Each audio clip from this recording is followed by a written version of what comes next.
Hello guys, welcome to Dehradun study point. इस video में हम यूकेएसएससी वन दरोगा के जो अनुमानित कट ऑफ है 2021 की वो डिस्कस करेंगे। साथियों, आप सब जानते हैं कि जो वन दरोगा का एग्जाम हुआ था टोटल 18 शिफ्टों में होता। अब जब टोटल 18 शिफ्टों में होता है इसलिए ये मान के चलो कि नंबरों का जो वेरिएशन होगा वो बहुत ज्यादा होगा। प्रत्येक सेट में आपको 3 से 4 नंबर ऐसे दिखाई देंगे, कहीं कहीं पे तो आपको 5 नंबर भी ऐसे दिखाई देंगे जो किसी के कम होंगे और किसी के ज्यादा होंगे। तो औसतन की बात करें तो औसतन लगभग 3 से 4 नंबर ऐसे होंगे, किसी के कम होंगे और किसी के ज्यादा होंगे। कम किसकी होंगे? जिसकी सरल शिफ्ट आ रखी थी, और टफ किसके, मतलब जिसके टफ शिफ्ट आ रखी थी यानी अच्छे क्वेश्चन आ रखे थे, उसके शिफ्ट में नंबर बढ़ेंगे भी। लेकिन साथियों, आप सब जानते हैं कि जो एग्जाम का लेवल था काफी अच्छा था। आयोग ने तो बोल रखा था कि 10th के लेवल पे आएगा, लेकिन 10th के लेवल पर ना आके एक ज्यादातर क्वेश्चन 12th के लेवल पे आ रखे थे। अब जब 12th के लेवल पे आ रखे तो आप मान के चलो कि एग्जाम का लेवल टफ ही था। तो आप मान के चल सकते हो कि जो एग्जाम का लेवल था मॉडरेट टू टफ था, यानी मॉडरेट टू हाई मान के चलो कि मॉडरेट टू हाई ही इसका एग्जाम का लेवल था। अब साथियों, बहुत से स्टूडेंट ऐसे थे, लगभग 70 से 80% ऐसे स्टूडेंट थे जो एनसीईआरटी बेस पर पढ़ के गए थे। उन्हें मालूम था, उन्हें लगता था कि जो आयोग ने बोल रखा कि एनसीईआरटी बेस पर ही एग्जाम कराएगा, लेकिन अधिकतर क्वेश्चन एनसीईआरटी बेस से बाहर के क्वेश्चन आए, तो इसलिए कट ऑफ के नीचे आने के चांस बहुत ज्यादा है। तो समझेंगे कि हम यहाँ पे कितनी कट ऑफ जा सकती है। लेकिन साथियों, जो जनरल कैटेगरी होती है यानी मेल्स की बात करेंगे, ओपन की बात करेंगे, तो वहां पे चांसेस कम ही होते हैं, मतलब उतनी उतनी कम भी नहीं जाएगी। फिर भी डिस्कस करेंगे कि कितनी जा सकती है। यहाँ पे देखिए साथियों, यहाँ पे अगर जो सीटें हैं इनके देखें डिस्ट्रीब्यूट देखते हैं कैसे हैं। जैसे टोटल 316 सीटें हैं, और टोटल अगर ओपन की बात करेंगे, जैसे यहाँ पे देखिए सामान्य की बात करेंगे 162 सीटें हैं। सामान्य की जब 162 सीटें हैं और जो मेल यानी ओपन की सीटें हैं वो 51 सीटें हैं, तो टोटल जब 51 सीटें हैं साथियों, तो आप मान के चलो कि वो 2 गुना बुलाया जाएगा, यानी 2 गुना लोगों को फिजिकल के लिए बुलाया जाएगा। तो अलग बात है कौन वहां पे बाहर होगा कौन अंदर आएगा, लेकिन जो 2 गुना बुलाया जाएगा यानी आयु के हिसाब से लगभग 316 यानी 632 के आसपास के लोगों को क्या बुलाया जाएगा कि फिजिकल के लिए बुलाया जाएगा। अब साथियों, इसमें जो सबसे ज्यादा फायदा होगा वो गर्ल्स को होगा। अब देखिए 316 में से 171 पोस्टें तो टोटल क्या है गर्ल्स की हैं, यानी लगभग 54%। तो 54% जो सीटें हैं केवल गर्ल्स की हैं, तो इसमें गर्ल्स का बहुत ज्यादा फायदा होगा, और स्पेशली जो जनरल्स गर्ल्स हैं उनका ज्यादा ही फायदा होगा। अब साथियों, मेल्स की बात करेंगे, जैसे 51 सीटें हैं टोटल। आप यहाँ पे आप अपने अपनी कैटेगरी देख सकते हैं, यहाँ पे डिस्कस करेंगे आगे भी। तो 51 सीटें हैं, तो यानी 102 के आसपास जो जनरल ओपन सीटें हैं उन स्टूडेंट को यहाँ पे आगे बुलाया जाएगा फिजिकल के लिए। अब समझेंगे कि कितनी सीटें जा सकती है ओपन की, फीमेल की, है ना। अब दोस्तों यहाँ पे देखते हैं ओपन की बात करेंगे, तो ओपन के आप मान के चलो 69, तो आप मान के चलो कि 69 सीटें ओपन की रहेगी, यानी जो कट ऑफ रहेगी 69 के आसपास रहेगी। हाँ, ±3% हो सकता है, क्योंकि एग्जाम का लेवल काफी टफ था, तो आप मान के चलो 69 से नीचे ही रहेगी।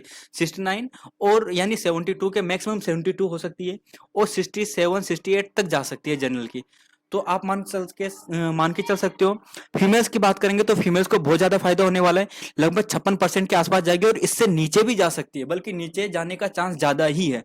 अब साथियों, ओबीसी की बात करेंगे, ओबीसी मेल की बात करेंगे तो 68 थोड़ा ज्यादा हो सकता है, लेकिन आप यहाँ ऐसे मान के चलो 67 मान सकते हो। तो 67 और +-2 यानी 65 से लेकर 67 या 68 के आसपास क्या रहेगी, जो ओबीसी मेल है उनकी मेरिट रहेगी, क्योंकि ओबीसी की सीटें उतनी उतनी ज्यादा भी नहीं है मेल की। तो आपको ध्यान रखना है 65 से लेकर 68 तक आपके चांसेस काफी हैं।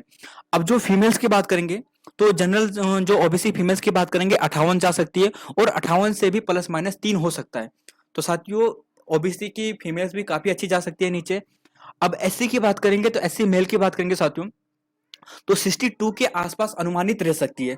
62 के आसपास अनुमानित रह सकती है, और ±3 के जगह में आप 2 कर सकते हो, यानी 2 प्लस कर सकते हो, तो यानी 60 से लेकर 64 के आसपास जो एससी मेल है उनकी रहेगी। लेकिन एससी गर्ल्स की बात करेंगे तो उनकी यानी 48, यानी आप मान के सोचते कि 45 तक भी जा सकती है। 45 से लेकर यानी 50 तक के बीच में क्या रहेगी, एससी की जो मेरिट रहेगी। अब साथियों, ईडब्ल्यूएस की बात करेंगे, तो ईडब्ल्यूएस यानी शुरुआती में था उस टाइम पे जब ये फॉर्म भरे गए थे, तो उतने लोगों ने भरा नहीं होगा, तो इसलिए जो ईडब्ल्यूएस की बात करेंगे तो 67, तो आप मान के चलो कि 67 के आसपास रहेगी, ±2 हो सकती है। प्लस माइनस 2, तो आप मान के चलो 65 मान सकते हो, 65 औसतन मान सकते हो कि 65 आपकी रह सकती है। अगर आप 65 के आसपास हो ईडब्ल्यूएस में तो आपके चांसेस काफी हैं। फीमेल की बात करेंगे तो 53 के आसपास आ सकती है। अब साथियों एसटी की बात करेंगे तो एसटी की आप जानते हैं मेरिट काफी कम जाती है, तो आप मान के चलो 60 के मान के चल सकते हो, और माइनस ही चांस ज्यादा है, यानी माइनस के चांस ज्यादा है। तो ये मान के चलो कि जो एसटी की जो मेरिट रहेगी वो कहां पे तक जाएगी, 58 तक जा सकती है, 56 तक जा सकती है। और एसटी की बात करेंगे, जो अगर फीमेल्स की बात करेंगे तो 50 के आसपास रहेगी। अब साथियों डीएफएफ की बात करेंगे तो 52 जा सकती है, 52 के आसपास। और एक्स की बात करेंगे 48+2 के आसपास रह सकती है। साथियों घबराने की कोई बात नहीं है, आपको नहीं मालूम कि किस शिफ्ट के कितने नंबर बढ़ सकते हैं। किसी शिफ्ट के, मैंने कहा था ना अभी कि 18 शिफ्टों में हुआ था, अब जब 18 शिफ्टों में हुआ तो आप सब जानते हैं कि वेरिएशन भी ज्यादा रहेगा। अब किसकी शिफ्ट कम थी यानी सरल थी, किसकी टफ थी, वो तो आप सबका एनालाइज करने के बाद ही पता चलेगा। फिर भी जिसकी शिफ्ट सरल थी तो वो मान के चलो कि 2-3 नंबर कम होंगे, और जिसकी शिफ्ट टफ थी तो उसके 2-3 नंबर निश्चित ही बढ़ेंगे। किसी किसी के 4 से 5 भी बढ़ सकते हैं, इसलिए आप कुछ नहीं कह सकते कि आपके नंबर कितने के आसपास रहेगी। फिर भी अनुमानित कट ऑफ यहाँ पे डिस्कस किए साथियों, जिसकी ज्यादा ही कम है तो उन्हें घबराने की जरूरत भी नहीं है साथियों। आपके पास अभी और भी मौके हैं।